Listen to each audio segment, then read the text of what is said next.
Bonsoir à tous et bienvenue dans ce point de l'actualité à Dakar. La première édition du forum économique dénommé Invest in Sénégal est ouverte. Le vice-président de la République, Témoko Mélié Koné, prend part à la rencontre au nom du chef de l'État. Cette initiative permet d'exhorter les investisseurs nationaux et étrangers à saisir les opportunités d'affaires au pays de la Teranga. Jérôme Gofiaboulin. Invest in Sénégal ou investir au Sénégal. Telle est la dénomination du forum économique dans la capitale sénégalaise, Dakar. La rencontre se déroule les 6, 7 et 8 juillet 2023. Le président de la République de Côte d'Ivoire, son Excellence Alassane Ouattara, en est l'invité d'honneur. Il est à ce titre représenté par le vice-président de la République, Témoko Mélié Koné. Le président Alassane Ouattara aurait bien voulu être ici avec vous en vue d'apporter sa contribution et son soutien à cette heureuse initiative de promotion des potentialités et des opportunités d'investissement dont regorge votre beau pays. La problématique de l'investissement privé est aujourd'hui centrale dans les stratégies de politique économique, en particulier dans les pays comme le Sénégal et la Côte d'Ivoire, qui ont amorcé depuis plus d'une décennie leur transition structurelle. En effet, en dépit des programmes rapides et importants réalisés, nos pays font face à des besoins importants en investissement pour combler le retard en matière d'infrastructures, accélérer la croissance économique et enfin améliorer le bien-être des populations dans un contexte de paix et de sécurité. Il est indéniable que nos États ne peuvent assurer seuls le financement de ces investissements qui, dans une économie moderne, relèvent principalement du secteur privé, tant national qu'international. Hôte du forum, c'est naturellement le président du Sénégal, Macky Sall, qui préside les travaux.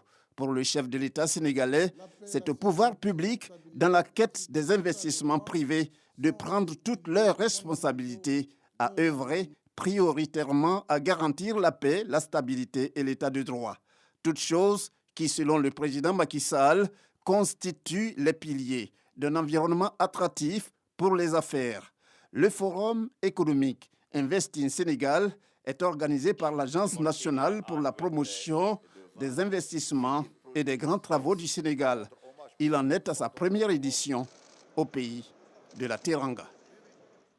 Et ici en Côte d'Ivoire, c'était la joie et l'effervescence hier jeudi dans la région de Lamé. La première dame Dominique Ouattara a communié avec les femmes.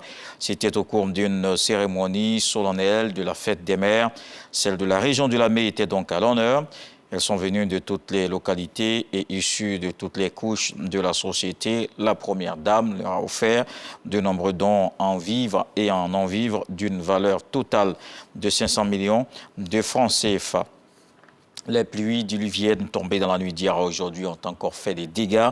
À Yopougon, dans le quartier Mikao, la clôture d'un entrepôt de cacao s'est affaissée sur des habitations. Plus de 8 maisons sont impactées avec 4 décès selon les sapeurs-pompiers militaires. On enregistre également 4 autres décès dans la même zone de Mikao. Il faut être vigilant en cette période de forte pluie. Les populations sont invitées à quitter les zones à risque. C'est une innovation en Côte d'Ivoire. Les travailleurs indépendants peuvent désormais bénéficier d'une couverture sociale dans l'exercice de leurs activités. Ils auront droit à des prestations de la CNPS, la Caisse nationale de prévoyance sociale, pension de retraite, indemnité journalière en cas de maladie ou de maternité. Ce sont quelques avantages du RSTI, le nouveau régime social des travailleurs indépendants, femmes du secteur vivrier, coiffeuses, commerçantes, artisans, artistes, agriculteurs sont les principaux bénéficiaires de cette politique sociale initiée par les autorités ivoiriennes. Quel intérêt et comment évolue ce régime lancé en 2021? Le dossier VDC à suivre dans le 20h. Dans le reste de l'actualité, l'ONG Médecins sans frontières réclame depuis vendredi la reprise immédiate de la distribution d'aides alimentaire en Éthiopie. Elle a été suspendue depuis juin, car massivement détournée. MSF dit constater des niveaux alarmants de malnutrition dans le pays. Les autorités annoncent une enquête conjointe avec l'USAID, l'agence humanitaire du gouvernement américain, sur ces détournements d'aide. Plus de 20 millions de personnes en Éthiopie, soit 16% d'habitants, dépendent fortement de l'aide alimentaire. Une situation causée par les conflits et les violences dans plusieurs régions du pays et d'une longue sécheresse dans la Corne de l'Afrique. Le président américain a approuvé l'envoi d'armes à sous-munitions en Ukraine. Selon le journal Washington Post, l'information doit être officialisée ce vendredi. Ces armes sont interdites par plus de 120 pays à cause de leur impact mortel sur la vie de la population civile. Washington, tout comme Moscou ou encore Kiev, n'ont pas signé la convention internationale qui interdit l'usage de ces armes. Une décision qui intervient au moment où les alliés s'inquiètent de la lenteur de la contre-offensive ukrainienne contre la Russie. On se donne rendez-vous à 20h pour la grande édition. Place maintenant aux infos régionales.